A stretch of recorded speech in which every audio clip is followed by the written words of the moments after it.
네, 안녕하세요. 저는 바인테크에서 목사 담당 엔지니어를 맡고 있는 구동호라고 합니다. 제가 오늘 여러분께 설명드릴 프레젠테이션 내용은 이제 그린 데이터 센터라고 해서 기존에 이제 스마트 데이터 센터라는 용어들이 나오기 시작했는데요. 이 스마트 데이터 센터도 어떻게 보면 이제 그린 데이터 센터에서 좀 필수적으로 하는 요소들이 많아서 이제 스마트 데이터 센터와 함께 더불어 이제 그린 데이터 센터에서는 이제 어떠한 방식으로 데이터 센터들이 운영이 되고 그리고 얼마만큼 효율적으로 운영을 하고 목사로는 어떻게 이제 보다 효율적인 에너지 관리를 할 수 있는지를 설명드릴까 합니다. 그래서 이제 아젠다는 처음에 스마트 데이터 센터를 설명을 드리도록 하겠고요. 그리고 이제 그린 데이터 센터를 구축함으로 인해서 어떠한 효과들이 있는지, 그리고 목사로 이제 구현하는 그린 데이터 센터, 그리고 마지막으로 성공 사례까지 이렇게 4단계로 나눠서 진행을 하도록 하겠습니다.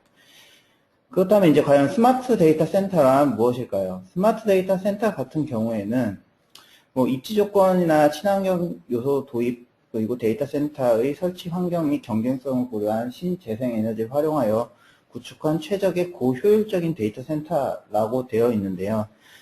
그 중에 이제 가장 중요한 부분은 이제 고효율적인 데이터 센터라고 할 수가 있겠습니다. 이 고효율적인 무슨 말이냐? 이 고효율적이란 말은 일종의 기존에 이제 데이터 센터 운영을 하시는 분들이 가장 고민하고 있는 부분 중에 하나가 아무래도 이제 드는 비용이 되겠죠. 코스트적인 요소. 이 코스트적인 요소들이 상당하기 때문에 어떻게 하면 이제 코스트적인 요소를 줄일까 해서 나온 방법이 이제 얼마만큼 효율적으로 데이터 센터를 관리할 수 있을까라는 이제 문제점이 발생을 하게 되고요. 그와 더불어 지금 밑에 보시는 이제 데이터 센터들은 이제 좀 유명한 데이터 센터죠. 구글의 데이터 센터입니다. 그래서 구글에서는 상당히 이제 효율적으로 데이터 센터들을 운영을 하고 있는데요. 그래서 왼쪽에 보시는 그림은 이제 구글의 서버들을 나타내는 거고요. 오른쪽 그림 같은 경우에는 이제 파이프라인, 냉각장치죠. 냉각장치들이 지금 어떻게 구성이 되어 있는지를 보여주는 건데요. 그래서 이제 스마트 데이터 센터를 이끄는 요소는 크게 이제 4가지로 분류를 해봤습니다. 그래서 클라우드 시스템, 뭐 빅데이터, 그리고 그린, SDX 이렇게 4가지로 나눠봤는데요. 이 중에 이제 클라우드 같은 경우에는 뭐 많이 들으셨죠? 클라우드 같은 경우에는 뭐 사전적인 의미는 컴퓨터의 파워, 뭐 스토리지 네트워크 등을 통해서 이제 필요한 서비스를 제공을 하고 그 서비스에 대한 이제 비용을 받는 게 이제 클라우드라고 보실 수가 있는데 이 클라우드 같은 경우에 가장 큰 이슈도 가격 경쟁입니다. 결국엔. 그래서 이 가격 경쟁 같은 경우에도 이제 뭐 구글이나 아마존, 마이크로소프트 같은 이제 서비스 업체들이 이제 굉장히 치열하게 가격 경쟁을 벌이고 있는데, 그리고 이 가격 경쟁으로 인해서 아무래도 클라우드 자체가 데이터들이 상당히 많기 때문에 그로 인해서 이제 데이터 센터를 어떻게 운영을 하냐, 그게 상당히 가격 경쟁력을 이끄는 주축이 되었습니다. 그래서 지금 현재 같은 경우에는 얼마만큼 효율적으로 이 인프라를 운영을 하고 서비스를 제공을 하냐. 그것이 이제 데이터 센터 인프라에 따른 이제 시작과 끝이라고 하실 수가 있습니다. 그리고 두 번째는 이제 빅데이터인데요. 이 빅데이터 같은 경우에도 데이터 센터, 물론 이제 클라우드가 많이 이제 서비스들이 제공이 됨으로 인해서 아무래도 데이터량들이 상당히 많아지게 됩니다. 뭐, 흔히 지금 SNS 서비스들 많이 사용하고 계실 텐데요. 이 SNS 서비스 같은 경우에도 데이터들이 상당히 많이 저장이 됩니다. 그래서 페이스북, 흔히 많이 쓰시죠. 페이스북이라든지 뭐 트위터라든지 지금 다양한 데이터 서비스를 이용을 하고 계신데요. 이 데이터들 얼마만큼 효율적으로 보관을 하고 관리를 하고 그리고 전달을 하는지, 그리고 기업들은 이 빅데이터를 이용을 해서 새로운 수익 모델을 창출하기도 합니다. 뭐 가령 예를 들어서 데이터들을 모아서 뭐 A에서 B라는 걸로 배송을 한다 했을 때 연령대 그리고 나이, 사는 곳에 따라서 상품을 뭐 물건을 판매를 한다든지 데이터에서 쓸만한 데이터를 추출하는 것도 빅데이터의 역할이 되는데요.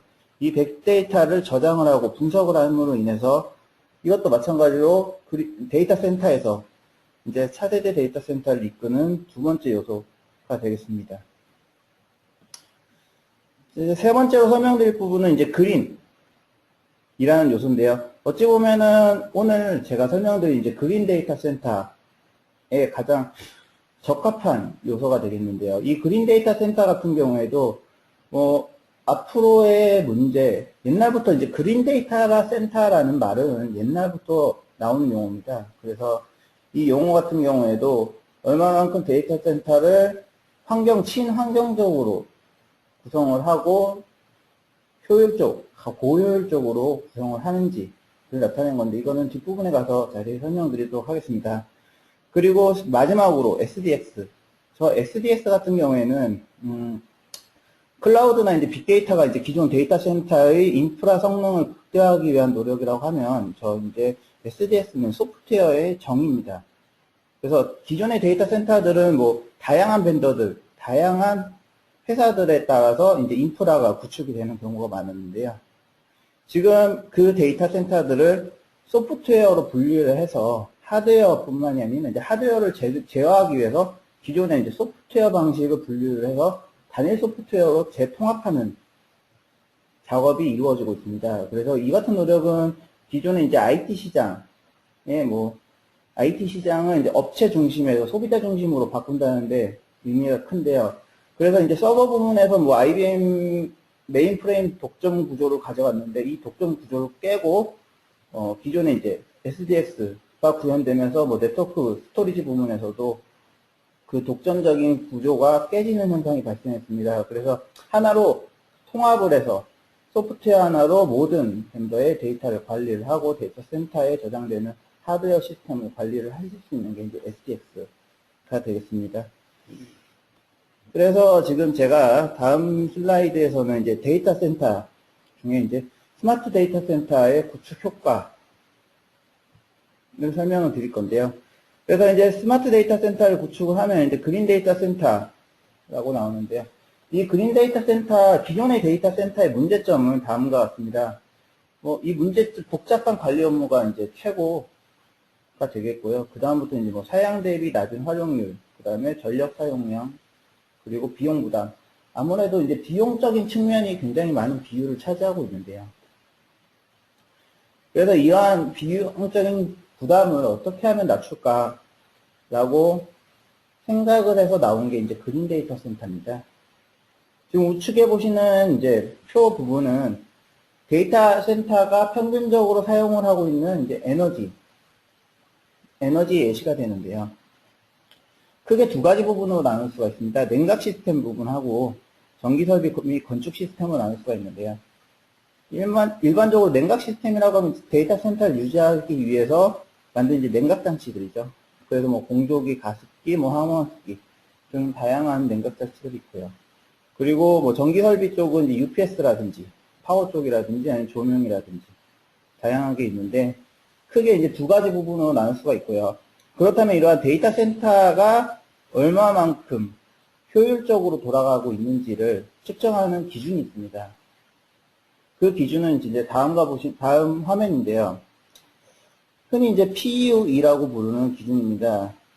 이 PUE 같은 경우에는 지금 보시면 이 하나의 녹색 박스가 이제 하나의 데이터 센터라고 하면은 이 데이터 센터에 들어가 있는 토탈 파워가 있습니다. 토탈 파워가 있고, 그리고 이 파워는 두 가지로 나눠지게 되는데요. 하나는 IT, 말 그대로 그냥 IT 장비들, 네트워크 장비라든지 서버 장비라든지 스위치 장비라든지 스토리지 장비라든지 이러한 장비들을 IT 장비에 들어가는 파워가 있고, 그리고 그 데이터 센터를 유지하기 위한 파워,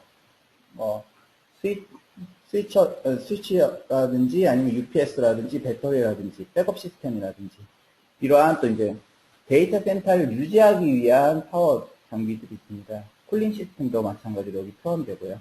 그래서 PUE 같은 경우에는 이 토탈 팩토리 파워에서 이제 IT 쪽 장비들의 파워를 나눠지게 되면은 PUE 수치가 나옵니다. 이 PUE 수치 같은 경우에는 평균적으로 우리나라 PUE 수치는 1.82로 보고 있습니다.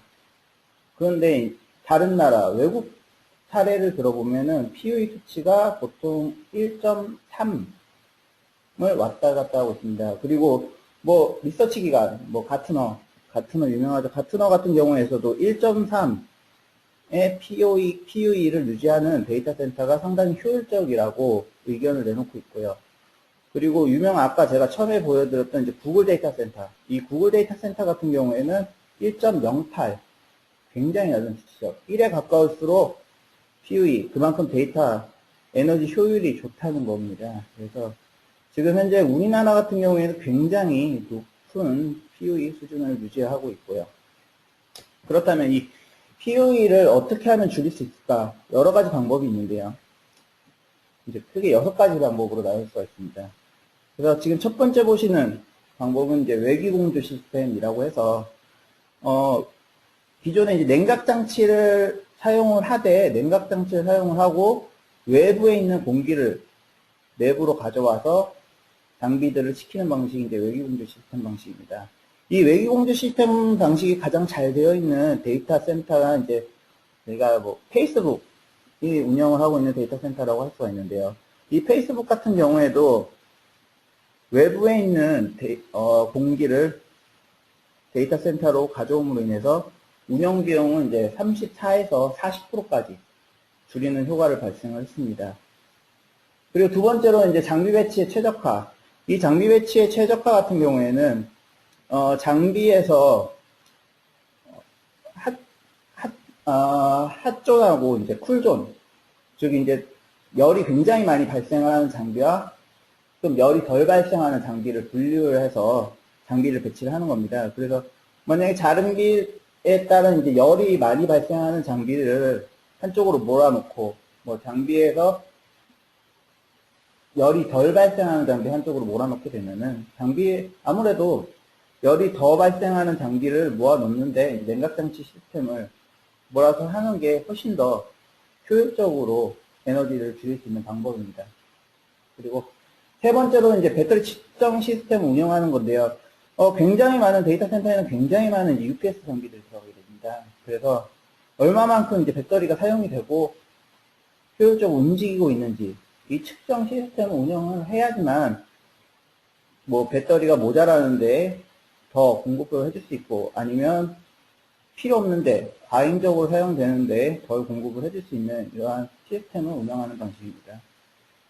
네 번째로는 이제 가상화 시스템을 적용을 하는 건데요. 이 가상화 시스템이라는 건 아까 뭐 두 번째 슬라이드에서 설명을 드렸었는데 일종의 가상화라는 장비는 하나의 서버, 하나의 시스템에 대해서 다중으로 이제 운영을 하실 수 있게 클라우드 시스템 운영을 하는 거죠. 그만큼 클라우드 시스템 운영을 함으로 해서 보다 시스템 자체와 하드웨어 자체로 보다 효율적으로 성능을 이끌어 나갈 수가 있습니다. 그리고 다섯 번째로는 이제 심야 전력. 이 심야 전력 활용이라는 방식은 저희 나라에서도 일반적으로 심야 전력 시스템을 도입을 하고 있죠. 심야 전력 도입을 하고 있는데 그 코스트랑 좀 연관이 있습니다. 심야 전력을 사용하게 되면은 주간에 이제 전력을 사용하는 것보다 훨씬 더 저렴하게 전력을 사용할 수가 있습니다. 에너지관리공단에서도 일반적으로 심야 전력 사용을 권장을 하고 있고요. 그래서 냉각장치 시스템 같은 경우에도 심야에 냉각 쿨링 팬을 미리 저장을 해놨다가 이제 낮에 발생하는 그러한 냉각장치 시스템도 지금 많이 도입이 되어 있는 상태고요. 그래서 보다 심야 전력을 사용을 하게 되면 보다 효율적으로 데이터 센터를 관리를 하실 수가 있습니다. 마지막으로 이제 저발열 장비를 도입을 하는 건데요. 이 저발열 장비를 도입을 함으로 인해서 아무래도 보다 훨씬 더 절약된, 아무래도 서버라든지 뭐 네트워크 장비들, 여러 장비들도 현재 이제 뭐 각각의 벤더사마다 가장 지금 핫 이슈로 떠오르고 있는 장비의 시스템이 이제 저전력이나 저발열입니다. 그래서 저전력이나 저발열로 도입함으로 해서 얼마만큼 코스트를 줄이는 데 목적이 있고요. 그렇다면 이제 다음 슬라이드에서는 제가 우리나라가 얼마만큼의 지금 에너지 소비를 하고 있는지를 보여드리는 표인데요. 에너지 소비 증가율만 따졌을 때, 뭐 2000년도부터 2013년도까지 자료이긴 한데요. 굉장히 많이 증가가 됐습니다. 다른 나라들은 오히려 줄이고 있는 반면, 우리나라만 지금 현재 2.27% 굉장히 많이 증가했죠. 다른 나라는 오히려 마이너스인데요. 그만큼 굉장히 많이 증가했고요. 그리고 최종적으로 이제 에너지가 소비되는 장소가 어느 군에서 지금 많이 소비가 되나, 주로 이제 산업군에서 61.7%가 소비가 되고 있고요. 가정용은 38, 그리고 수송은 37. 근데 이제 산업군이 거의 절반 이상을 차지하고 있습니다. 에너지 원단위 같은 경우에는 기존에 이제 점점 줄어들고 있는데요. 점점 줄어들고 있지만 굉장히 소모량이 늘어감으로 인해서 다른 선진국은 이제 감소 추세를 달리고 있는데, 우리나라 같은 경우에는 감소 추세가 아닌 오히려 증가 추세를 달리고 있습니다. 그리고 소비량도 굉장히 많은 편이고요. 에너지 효율을 좀 설명을 드릴 건데요. 이 에너지 같은 경우에는 옛날부터 그랬죠. 1989년대 에머리 로렌스가 이제 효율 향상, 에너지 절약으로 이제 수요를 주는 것은 이제 에너지 생산과 동일이라는 얘기를 했습니다. 그리고 2009년도 타임즈에서는 에너지 절약은 이제 제5의 에너지라는 말을 했고요. 2014년 우리나라에서도 이제 아껴 쓴 전기를 되파는 DR 시장을 도입을 했습니다. 그래서 이제 에너지도 하나의 산업이 되는 거죠. 그래서 에너지 효율을 함으로 인해서 그거를 이제 산업으로 만드는 건데, 세계 에너지 효율 시장 규모가 이제 현재 2012년 같은 경우에 이제 710조라고 하는데, 앞으로 2023년에는 3,398조, 굉장히 많이 늘어날 것으로 보고 있습니다. 국내 에너지 효율 시장 규모 또한 이제 2010년도에는 11.8조인데, 이제 71.2조로 굉장히 많이 늘어날 것으로 보고 있고요. 에너지도 이제 하나의 산업이 되는 겁니다. 그래서 지금 보시는 이제 그래프는 이제 그린 데이터 센터를 구축함으로 인해서 각 유럽이라든지 아메리카라든지 아니면 아시아 쪽이 얼마만큼 시장 기회를 얻을 수 있는지를 나타내고 있는 그래프입니다. 이제 데이터 센터들이 이제 배출하는 13억 2,600만 톤의 온실가스를 11억 600만 톤으로 줄이면 2억 톤 정도 줄일 수가 있다고 보고 있고요. 그렇게 줄임으로 인해서 시장 기회 비용은 이만큼 지금 증가를 한다고 보시면 됩니다. 그렇다면 이제 과연 목사 제품으로는 어떻게 이제 그린 데이터 센터와 접목을 하실 수가 있을까라는 부분에 대해서 설명을 드리도록 하겠는데요. 흔히 아까 제가 처음에 설명드렸다시피 이제 데이터 센터라는 건 IT적인 요소들하고 팩토리적인 요소들, 두 가지 요소들로 나누게 되는데요. 이 IT적인 요소들은 서버라 장비라든지 스토리 장비라든지 네트워크 장비라든지 서비스를 직접적으로 연관을 하는 장비들을 보실 수가 있고요. 팩토리 장비는 이제 데이터 센터를 유지하기 위한 이제 파워 장비, 백업 장비, 냉각 시스템 등을 보실 수가 있는데요. 그래서 흔히 하나의 데이터 센터죠. 하나의 데이터 센터에서 보시게 되면은 IT 부분하고 이제 팩토리적인 부분으로 나눌 수가 있습니다. 그래서 지금 IT적인 부분은 이제 서비스를 제공하는 거고, 팩토리 부분은 이제 데이터 센터를 유지하기 위해서 제공이 되는 장치들인데요. 그래서 보시면은 말 그대로 데이터 센터에서는 네트워크적인 부분, 서버라든지 네트워크 장비라든지 각각의 장비들이 물려서 서비스를 제공하는 부분하고, 이제 그 데이터 센터를 유지하는 부분인데, 목사 제품이 이제 설명을 접목시킬 부분은 이제 이 팩토리티 부분입니다. 실질적으로 이제 데이터 센터를 유지하면서 어떻게 이제 저희 제품을 가지고 유지를 할 수가 있는지에 대해 설명을 드리겠습니다. 크게 이제 세 가지 파트로 제가 나눠서 설명을 드릴 건데요. 저희가 이제 M게이트, 그리고 V포트, 아이오로직이라는 이제 세 가지 제품에 대해 설명을 드리겠습니다. 그래서 M게이트 같은 경우에는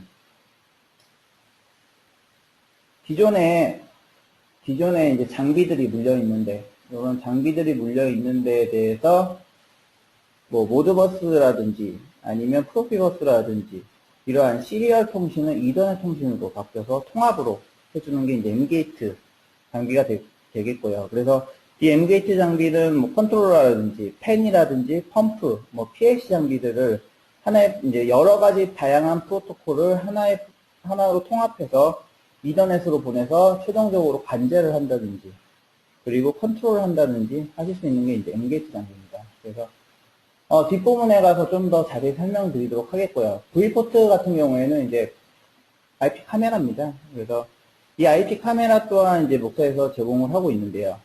그래서 감시 카메라도 말 그대로 데이터 센터에도 수많은 이제 감시 카메라들이 있는데 이 감시 카메라들을 감시 카메라로 이제 모니터링을 하고 이상이 생겼을 때 아이오로직 출입문 제어라든지 아니면 주의 환경 모니터링을 사용하는데 이 아이오로직 같은 경우에는 디지털 신호를 인풋 아웃풋 하여 특정한 이제 입구문을 통해서 판단해서 받는 장치인데요. 이것도 뒷부분에 가서 조금 더 자세히 설명을 드리도록 하겠습니다. 일단 처음에 이제 M게이트 장비를 조금 설명을 드릴까 하는데요. 이 M게이트 장비라고 하면 저희가 흔히 필드버스라고 해서 산업군에서 많이 쓰는 프로토콜, 그 이제 모드버스라든지 프로핏버스라든지 디바이스넷 각각의 이제 필드버스들 프로토콜 이제 산업용 프로토콜들이 있습니다. 이 산업용 프로토콜에 대한 디바이스에 대한 정보를 수집을 해서 이더넷 정보로 바꾸는 겁니다. 그래서 모드버스 TCP 정보라든지 이더넷 정보라든지 이더넷 TCP IP 정보라든지 이러한 정보로 통합을 해서 가져가는 방식이 되어 있는데요. 이렇게 왜 통합을 하게 되냐? 만약에 장비들이 다 있는데 여러 개 있는데 이 장비들이 통합되어 있지 않고 각각 따로따로 다 되어 있다 하고 하면은 모니터링을 하고 뭔가 제어를 하고 이제 하나로 제어를 할 수가 없습니다. 각각 따로 다 제어를 해야 되겠죠. 각각 그 프로토콜에 맞는 방식으로 제어를 해야 되는데 이러한 방식을 좀 더 통합으로 가져가기 위해서 이제 제공을 하고 있는 M게이트라는 제품은 각각 이제 필드버스 분산되어 있는 필드버스들을 하나로 통합해서 이더넷으로 수집을 해서 최종적으로 이제 관제를 하실 수 있게 만드는 제품이 이제 M게이트라는 제품이 되겠고요. 이 V포트 같은 경우에는 감시 카메라인데요. 이 감시 카메라 같은 경우에는 크게 이제 세 가지 특징으로 나눌 수가 있습니다. 첫 번째는 이제 굉장히 단단하게 디자인이 되어 있습니다. 그래서 템퍼리처, 와이드 템퍼리처, 넓은 범위의 온도를 지원을 하고, 이 목사 제품 같은 경우에 또 큰 특징 중에 하나가 이제 팬리스, 장비들에 대해서 이제 팬이 없습니다. 팬이라는 건 굉장히 이제 고장이 잘 날 우려도 있고, 그리고 문제가 발생할 우려가 있기 때문에 팬이 없음으로 인해서 장고장이 없습니다. 그리고 3년에서 5년 워런티를 보장을 하고 있고요. MTBF가 높다고 나와 있는데 이 MTBF라는 말은 부품이나 장비들이 얼마만큼 고장이 나는지 그 고장 간격을 얘기를 합니다. 그래서 이 MTBF가 높을수록 그 고장 간격이 굉장히 없다는 거고요. 그리고 EMC 레벨 같은 경우에는 이제 전자파 쪽을 의미를 하고요. 전자파 이제 기존에 장비들이 굉장히 많은데 데이터 센터에 굉장히 장비들이 많은데 거기에 대해서 전자파 영향 간섭을 받지 않는다는 거고요. 그 다음에 바이브레이션 진동에도 굉장히 뛰어난 성능을 발휘합니다.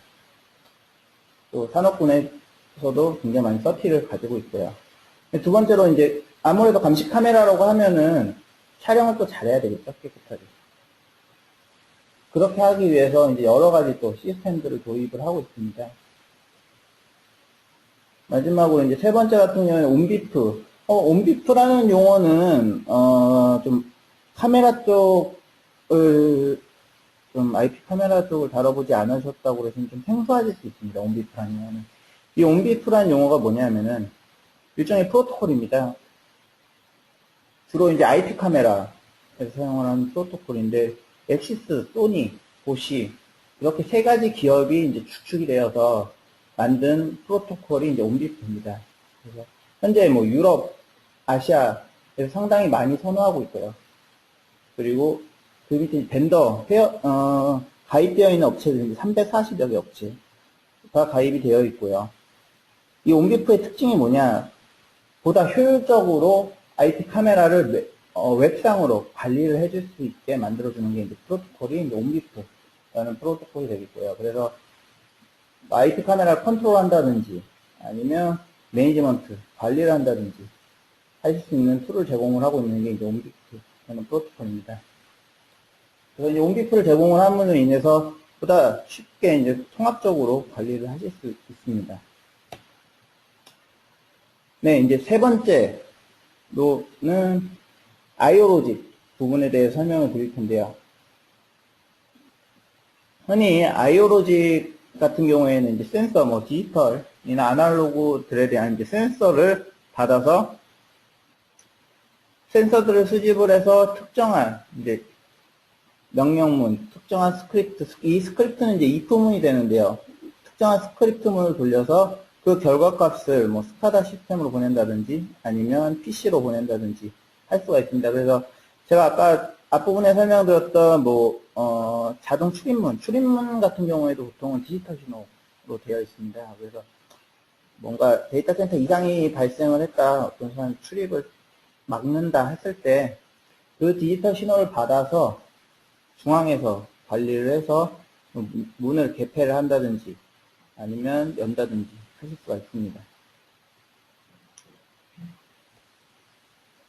그래서 지금 보시는 이제 화면은 실제로 이제 장비들이 어떻게 물리고 있는지, 데이터 센터에서 여러 대의 장비가 있죠. 뭐 파워라든지, 뭐 UPS 장비라든지, ATS 컨트롤러라든지, 에어 컨디셔너, 뭐 변경장치라든지 이러한 장비들은 뭐 M게이트, 각각의 다른 프로토콜들을 가지고 있는 장비들을 M게이트라는 프로토콜 모드버스 2 뭐 이더넷이라든지 프로피버스 2 이더넷 장비로 묶어서 하나의 관리 시스템들로 관리를 하는 겁니다. 관리를 해서 무언가 이상이 생겼을 때 제어도 할 수가 있고요. 컨트롤도 할 수가 있고요. 그리고 왼쪽에는 IP 카메라, 그리고 아이오 로직으로 이제 디지털 신호들을 받고 IP 카메라로 실시간으로 이제 관제를 하실 수 있습니다.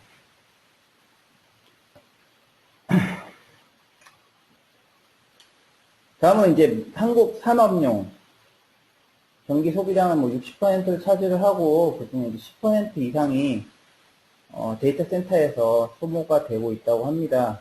그리고 제가 앞선에서는 굉장히 설명드렸던 이제 PUE를 낮추기 위해서 굉장히 많은 노력들을 하고 있고요. 마지막으로 제가 설명을 드릴 부분인데 이제 DCIM이라는 용어가 나오게 됩니다. 그래서 데이터 센터 인프라를 얼마나 관리를 효율적으로 하실 수가 있는지에 따라서 이제 DCIM이라는 솔루션이 등장을 하게 되는데요. 그 DCIM에 대해서 좀 설명을 드리도록 하겠습니다.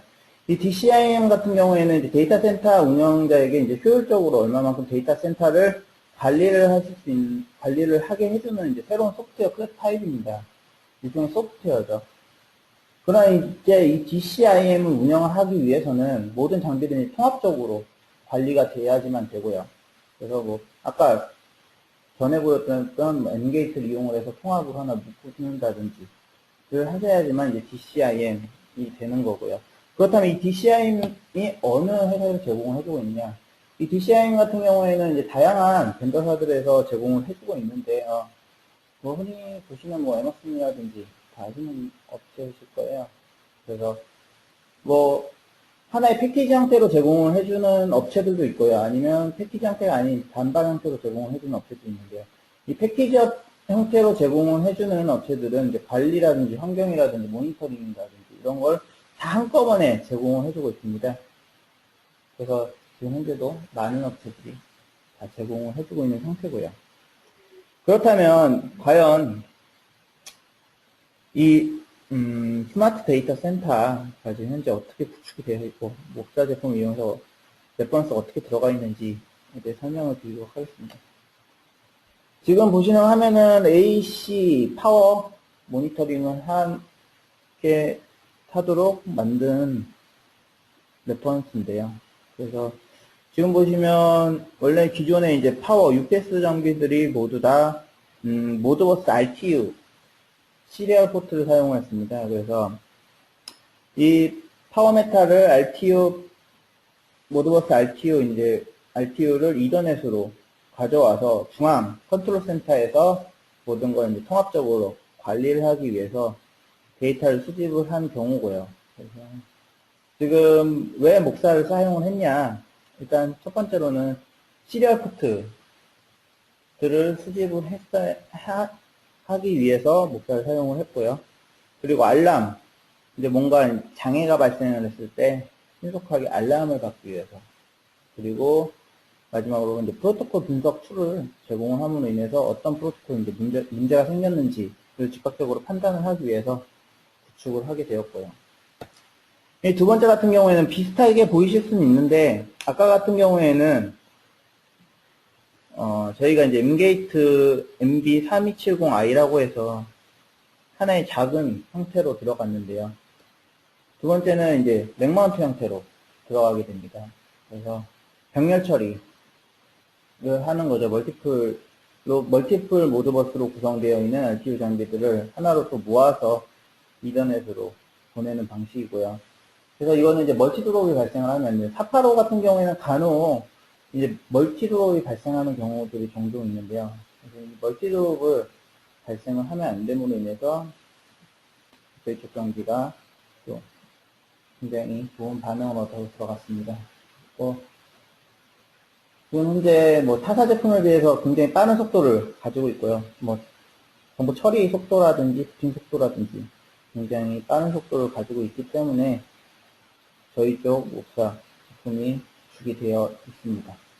이 같은 경우에는 이더넷 기반으로 보내주는 건 아니고요. 모드버스 RTU 기반은 이제 모드버스 TCP 기반으로, TCP/IP라는 모드버스 TCP 기반으로 보내서 관제를 하고 있는 형태로 구축이 되어 있습니다.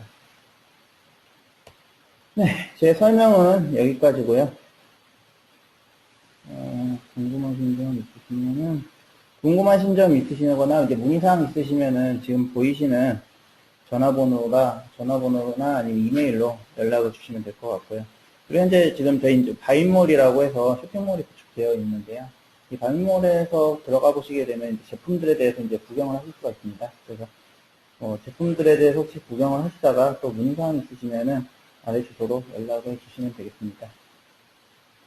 이상으로 제 PPT 마치도록 하겠습니다.